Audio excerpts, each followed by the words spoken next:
Hey there, everybody. Welcome to another episode of Standing Still, where we speak the truth in love, because speaking the truth is love. My name is Jason, aka Tyndale's Beard, and today I want to talk to you just a little bit about the Christian's responsibility to learn. I do want to take a moment, though, and say that I am still working on my second video on bibliology, so just appreciate your patience while I work on getting that out. But the Christian's responsibility to learn. Okay, this is something that the Bible actually has a fair bit to say about. Proverbs 5 verses 5 through 7. Get wisdom, get understanding. Forget it not, neither decline from the words of my mouth. Forsake her not, and she shall preserve thee. Love her, and she shall keep thee. Wisdom is the principal thing. Therefore get wisdom, and with all thy getting, get understanding. And then 2 Timothy 2:15 says, Study to show thyself approved unto God, a workman that needeth not to be ashamed, rightly dividing the word of truth. In the book of Acts, we are told about a group of people in a place called Berea. The Apostle Paul, along with Silas, went into the synagogue there and taught. And we read in Acts 17, verses 11 through 12, These were more noble than those in Thessalonica, in that they received the word with all readiness of mind, and searched the scriptures daily, whether those things were so. Therefore many of them believed, also of honorable women which were Greeks, and of men not a few. By the way, that means a lot. But I want to just talk about this here. So the Bereans, they didn't believe because of Paul's credentials and reputation. Okay? They didn't believe because the preacher was well-spoken or because they liked his personality. They didn't even believe because the preacher made them feel all kinds of warm and fuzzies, you know. The believers at Berea, they believed because they were first willing to hear, okay? They were willing to listen.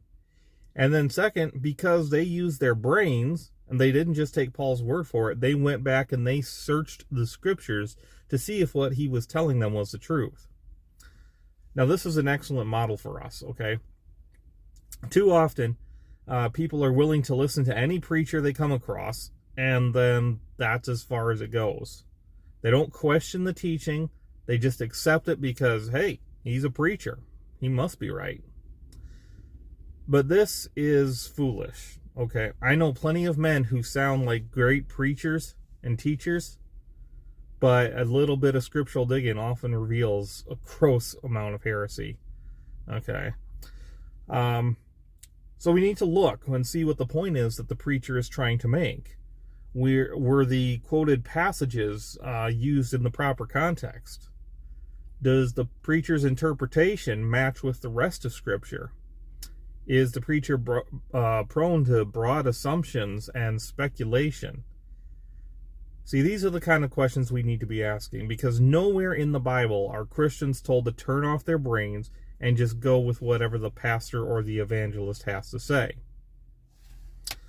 People don't like that because we have an innate sinful desire to let someone else do our thinking for us.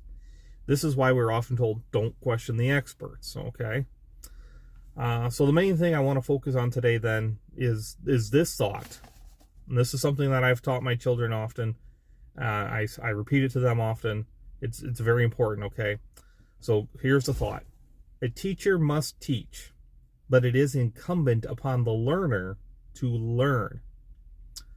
See, I've heard a lot of people say over my 41 years that their lack of learning is the fault of a bad teacher.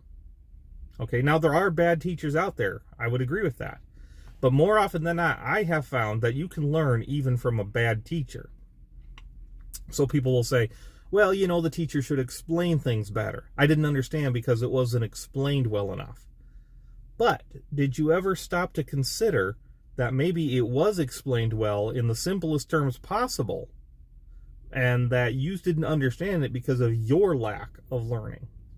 See, people don't think that way. The fault's never with me, it's always with somebody else. Nowadays, people like to say, well, explain it to me like I'm 5, or don't use big words that I don't understand. Well, now you can do that, but you'll end up losing a lot of meaning. Okay, there's a lot of stuff I didn't teach my children at 5 years old because they couldn't even grasp the basic concepts of what would have been talked about. So you can lose information that way. But here's the trick, guys, right? You and I, we're not 5. It's time to grow up and go after what it is that we want to learn. You know, if a teacher uses words that you don't understand, ask. You could do that.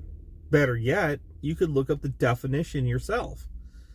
The same thing goes, by the way, with the Bible. I hear a lot of folks say that such and such a word in the King James Bible is a poor translation, right? Because they can't immediately grasp the definition or the concept. Well, the reality is people who will not do any legwork when it comes to their learning experience actually just don't want to learn. They don't want to dig for definitions. They don't ask questions. They don't analyze their own thought process because they don't want to, right? Then they're ashamed, and then they lash out at the teacher, okay? But as we saw in the previously mentioned verses, God gave us minds, and he expects us to use them. Again, we read in 2 Timothy 2:15, where it says, "Study to show thyself approved unto God, a workman that needeth not to be ashamed, rightly dividing the word of truth." Okay, so it is work to study. It is work to look things up and to make ourselves learn things. That's what the Bible tells us. In Ecclesiastes 12:12, we read, "Much study is weariness of the flesh." Okay, so it's going to tire you out a bit when you take the time to learn. But the overall implication there is that it is our responsibility to dig in and take an active role in our learning. Now, I do want to make a brief but crucial point here. At some point, when we're learning, at some point, our study of a topic needs to end, okay? That is, if you do your due diligence and learn what you can, you now have a responsibility to incorporate what you have learned and then move on with your life.